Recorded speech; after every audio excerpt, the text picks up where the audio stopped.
Get up early. Get a jump on the day. You've heard this message from so many in the personal development and inspiration space. Whether it's retired Navy SEAL Jocko Willink and his unfailing daily 4:30 a.m. wristwatch pics on Instagram, or Stoic author Ryan Holiday and his assertion that if you win the morning, then you will win the day. But not all of us work that way. Some of us don't thrive until nightfall. Some of us don't work best by getting a jump on the day, but instead by stamping out the day and owning the night. It's natural and easy to only associate productivity and industriousness with daylight hours. It's also easy to then primarily associate the night with rest, entertainment, or play. But for many entrepreneurs and creatives, it is when the rest of the world checks out, turns off the lights, and goes silent that they then light up and fall headfirst into extreme flow states. Not all types of work are best accomplished and conditioned by rising early. For some of us, it is the unseen intellectual and spiritual cultivation of dreams, art, entrepreneurial mutations that breed best in the silence of the night and the mystery of the after hours. This is when late night research,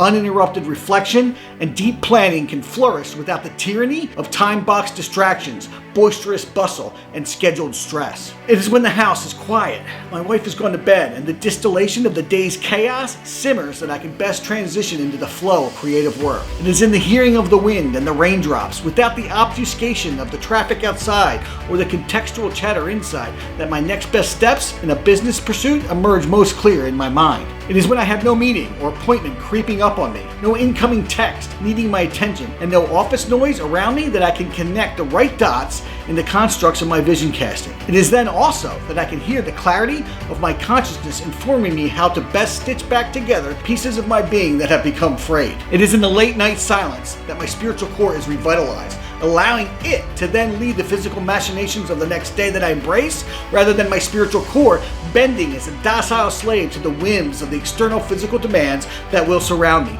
be it a meddlesome premature alarm clock buzz or whatever else. It is in this stillness and silence that my economy of words is the most loose, accessible, and appropriately nimble. Writing pours out of me with ease and effortlessness in these hours. My thoughts find their true expression as nuance and deep truth find their breath in the absence of daytime's dysrhythmia. And it is in the stillness and silence of the night that I am best able to productively metabolize failure, allowing failure rule number 1, failure purifies, to fully and appropriately wash over me and do its transformative work. Podcaster and author of Think Like a Monk, Jay Shetty talks and writes often about his habit of getting up early. He recommends this practice to his readers and his listeners. But on a podcast interview with Adam Goldston, co-founder of Athletic Propulsion Labs, the company that created the first shoe ever banned by the NBA for enabling an undue competitive advantage, Jay flexed on his view of early morning rising as a one-size-fits-all imperative for productive and efficient work, after Goldston had explained the tremendous benefits and momentum he discovered by working until 4 a.m. and waking each day around 11 a.m. Goldston did his most meaningful and deep work while the rest of the world was asleep. He also did his workouts late at night and credited those as integral to the flow states he found in his late night work schedule. The fictionalized depiction of the infamous Atlantic City racketeer Enoch Lewis Nucky Johnson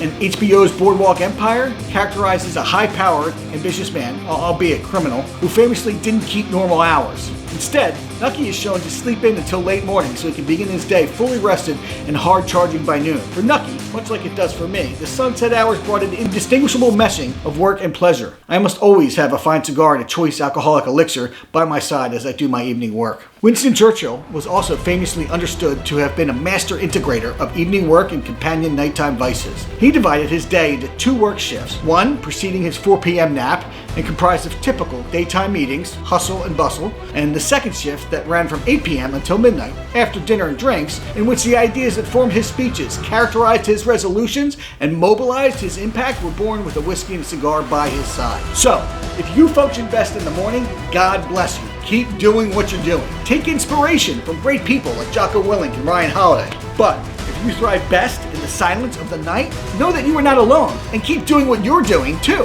As for me, I love Ryan Holiday and all, but he can keep his mornings and win them all he wants. I find them perfunctory, stifling, and sterile. Give me the night instead and let me own it with all of my being. Let me do my work unencumbered by the menial business of daylight's piggery, and instead let me be raptured by the grip of deep meaning and flow found in the darkness and stillness of the night. Own the night.